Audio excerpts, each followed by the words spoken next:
My friend lied about having cancer to get donations, so I exposed the truth. I 29F never thought I'd be telling this story because if you had asked me a year ago, I would have sworn up and down that my best friend, Rachel, 30F, was one of the most genuine, selfless people I knew. We had been best friends for nearly a decade, met in college, stayed close through breakups, career changes, and all the highs and lows that come with your late 20s. She was the kind of person who would drop everything to help a friend in need. She'd send long, thoughtful texts when you were struggling, show up with ice cream after a bad date, and plan the most elaborate surprise birthday parties. Rachel was funny, charismatic, and always the loudest, most confident person in the room. She made people feel special. So when she told me she had cancer, I didn't even think to question it. I remember exactly how it happened. We were sitting in her apartment, sipping coffee like it was any other morning. She looked at me, took a deep breath, and then reached across the table, grabbing my hand. Her eyes were glassy, her fingers trembling. "I got my test results back," she whispered. "It's cancer." My stomach dropped. "What? No, that can't be right," I stammered. "Are you sure?" She nodded, tears slipping down her cheeks. "Stage 3. I couldn't process it. Rachel, who was so full of life, who was always the loudest, most vibrant person in the room, how could she be sick? I felt my own eyes well up with tears as I reached out to hug her. For the next few minutes, I just held her while she cried. She told me how she had been feeling off for months but had chalked it up to stress, how the doctors had only caught it when she pushed for tests, how she was terrified of what was coming next. I asked her a million questions. What kind of cancer? What was the treatment plan? What did she need from me? She hesitated, then sighed. "Ovarian cancer," she said finally. "Chemo starts next month. I don't know how I'm going to afford it." The moment she said that, I knew exactly what I had to do. Rachel was between jobs at the time. She had been working freelance for a while, picking up projects here and there, but she didn't have health insurance. The thought of her going through something like this alone and financially screwed was unbearable. So I started making calls. Our friends rallied around her immediately. Someone set up a GoFundMe. People started donating money left and right, posting heartfelt messages about how Rachel was the kindest, most deserving person they knew. Even strangers started chipping in after hearing her story. Within a few weeks, we had raised nearly $40,000. Rachel seemed overwhelmed by the support. She cried when she saw the donations. She posted long, emotional updates thanking everyone. She even talked about how she wanted to use some of the money to take a healing trip after treatment. And through it all, I never questioned her. Not even when she still had all her hair after months of chemo. Not even when she never seemed to get worse. Not even when she always had energy to go shopping, go to brunch, or go out drinking, but never seemed to have the energy for treatments. I rationalized everything. Maybe her treatment wasn't the kind that made her hair fall out. Maybe she was having good days. Maybe she was putting on a brave face because she didn't want to worry us. Then, one day, I went to her apartment to drop off some groceries, and I found something that made my blood run cold. I wasn't supposed to be at Rachel's apartment that day. She had mentioned in our group chat that she was feeling too weak to leave her bed after her latest round of chemo, so I figured I'd surprise her with groceries. I grabbed all her favorites: fresh fruit, soup, those overpriced protein shakes she always claimed help with nausea. When I got to her building, I texted her that I was outside, but she didn't answer. I knocked on the door, nothing. After a minute, I tried the handle, and to my surprise, it was unlocked. That wasn't like Rachel. She was paranoid about safety, always double checking that her door was locked before bed. I figured she must have been asleep or too exhausted to get up, so I quietly stepped inside. And that's when I saw it.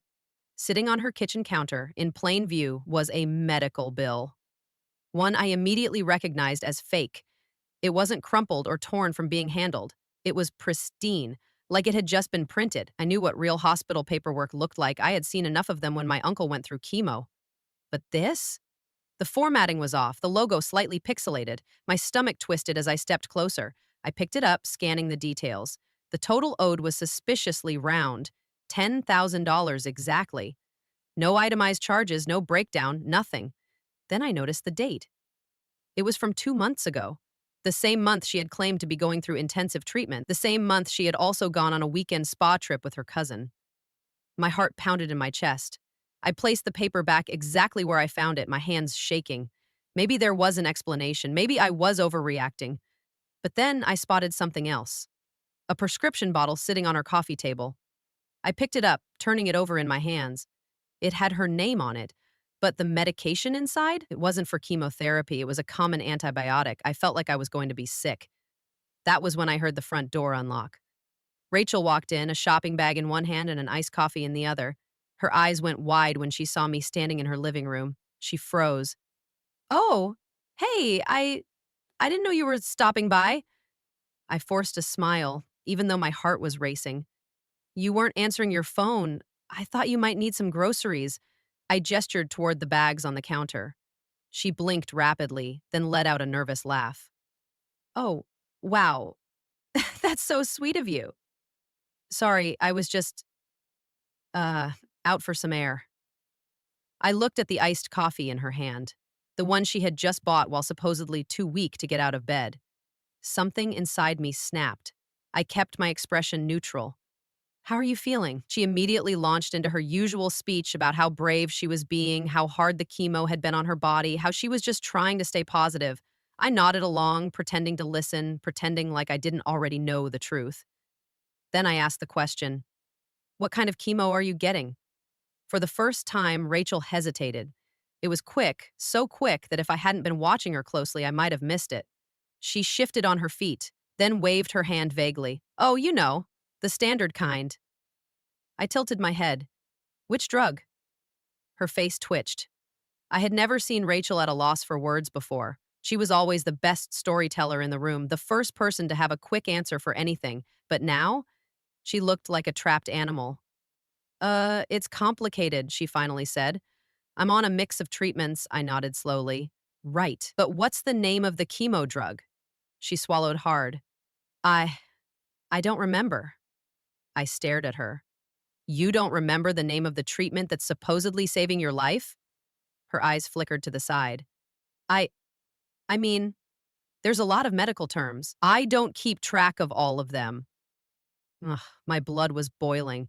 I thought about the fake bill sitting on her counter, the antibiotics on her coffee table, the fact that she was standing in front of me looking perfectly healthy after telling everyone she was too sick to move.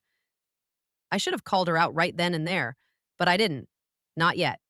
Because if she really was faking cancer, she deserved to be exposed in front of everyone, and I was going to make sure she never got away with it. I left Rachel's apartment that day feeling like my entire body was buzzing with adrenaline.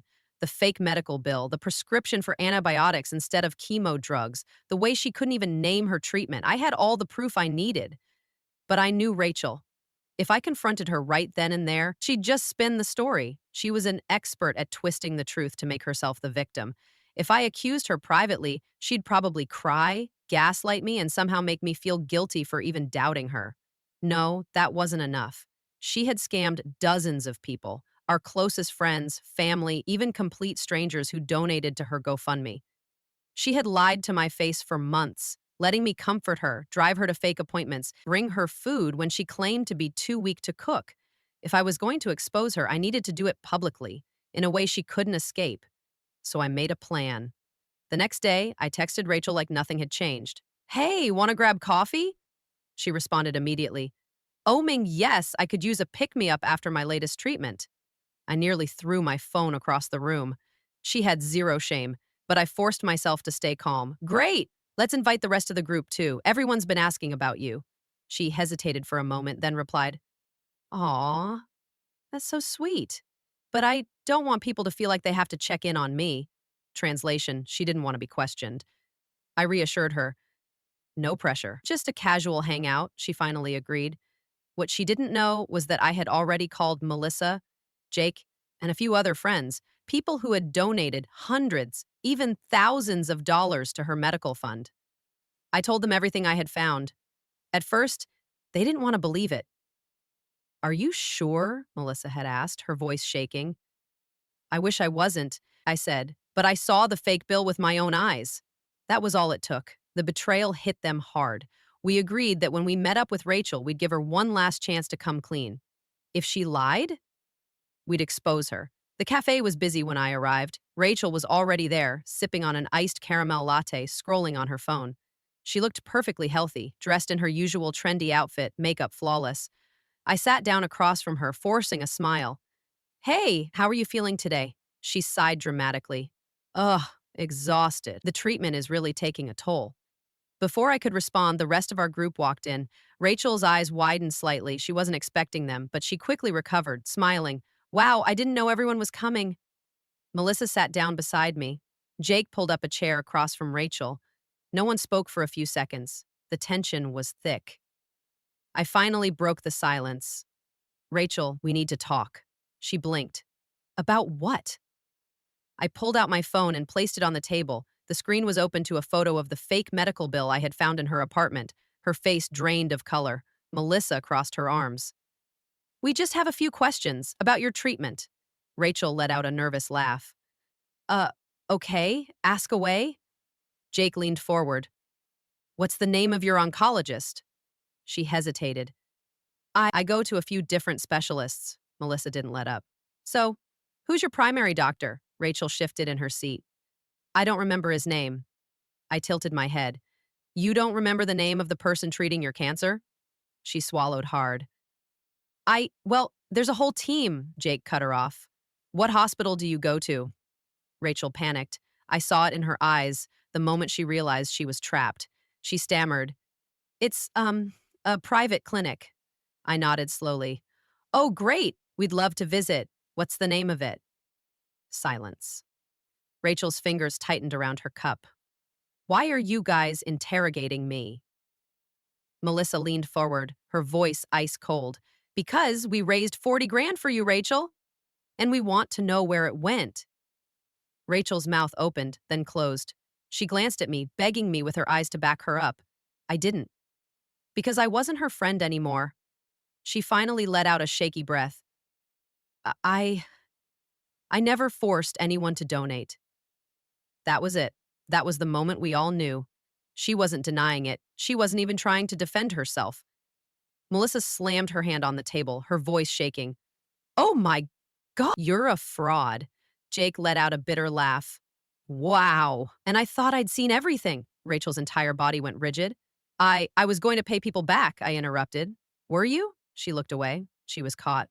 Within an hour, we had reported her GoFundMe for fraud. The platform froze the funds immediately, launching an investigation. People started demanding refunds, furious that they had been scammed. Rachel tried to do damage control, posting a long, rambling message about how she was misdiagnosed and was just as shocked as everyone else. No one bought it. People were furious. The news spread like wildfire. Friends, family, even her own parents turned their backs on her. She lost everything. Last I heard, she moved out of state, trying to start over. But no one forgets a scam like this. As for me, I lost a best friend, but I gained something better. Justice. Rachel sat there, frozen.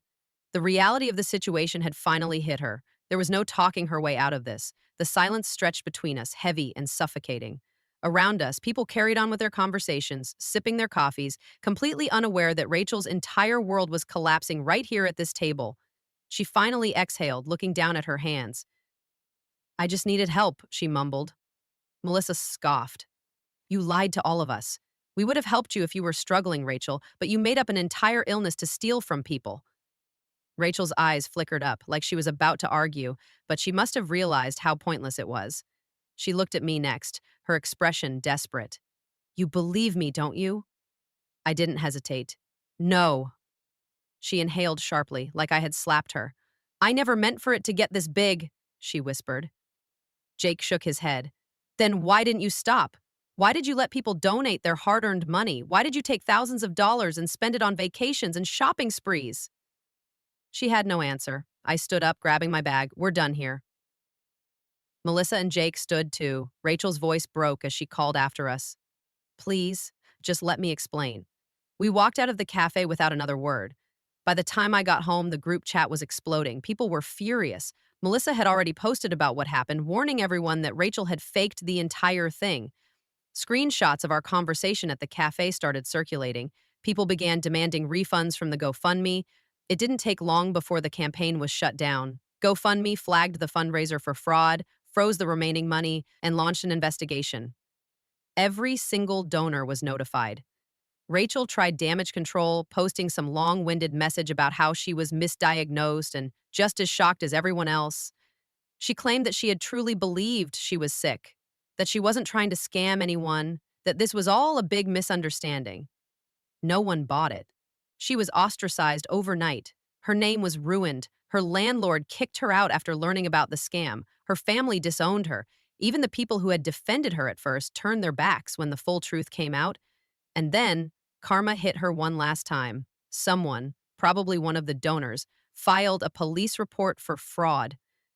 I don't know what happened after that, but last I heard, she was under investigation. She disappeared after that, moved to another state, deleted her social media, tried to start over. But the internet never forgets. As for me, I stopped feeling angry after a while. Because in the end, Rachel got exactly what she deserved.